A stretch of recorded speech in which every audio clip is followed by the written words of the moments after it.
Scholars, throughout this story we've discussed why Julie's grandfather had such a hard time telling the truth about his past. Why did Julie's grandfather struggle with telling the truth about his past? Turn and tell your partners. Because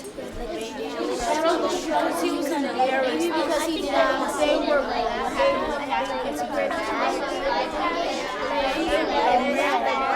that's why they're just writing on their so maybe he just like so he kept. Why not? Because it was maybe he thought it was more interesting that he rode on a ship. Wow.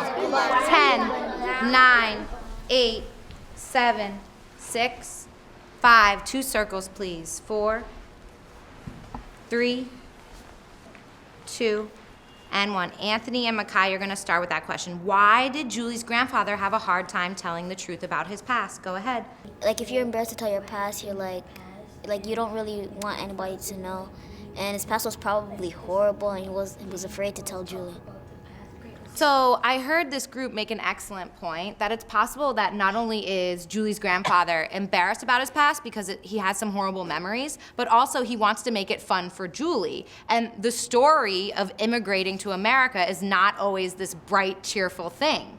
So I'm wondering why the author chose to write this book for us. What can we learn from Julie's grandfather? What can we learn from Julie's grandfather? Go ahead, group leaders. So what can we learn from Julie's grandfather? Lauren.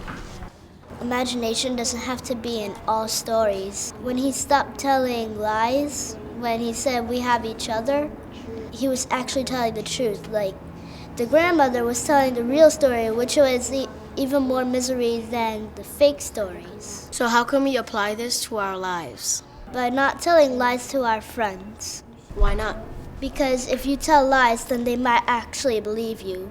So a lot of us are discussing how Julie's grandfather was telling her lies and that we shouldn't lie. But we were also discussing how Julie's grandfather felt embarrassed about his past. And this could happen to us as well. We might feel embarrassed or afraid of our past. Does that mean that we shouldn't tell the history of our life? Well, why not? Why do we still need to be able to tell people what happened to us in our lives? Janelle? We should tell them what really happened to us in case they want to know, to compare it to their lives, or to know more about you, if they want to know more about you. So who would like to evaluate with Janelle? Maybe she wants to know like how they used to live and like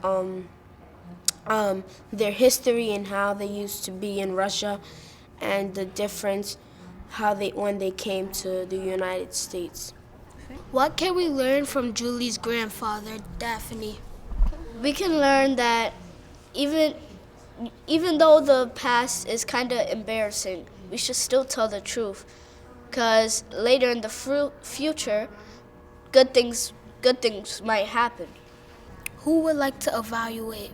So I think the author wrote this book because he wants to teach us a lesson, which is don't tell lies even though you had a difficult past, but you should also focus on right now because what's in the past doesn't matter anymore because that's done, and all you need to do is just fix your mistake and you can always change. Even though the past is painful, you should tell like your family because it's like part of your life and it could be passed on for many generations, and I feel like that's really important. And yes, of course you should put your past to the side and think about right now, but your past is always so important. So Makai and Tamaya kind of wrapped it up very nicely. Makai was saying that even though your past can be painful, it's still important to tell your family history so that people like Julie can really understand how her grandparents were able to come to America. And even though they struggled, they're successful today because of that perseverance.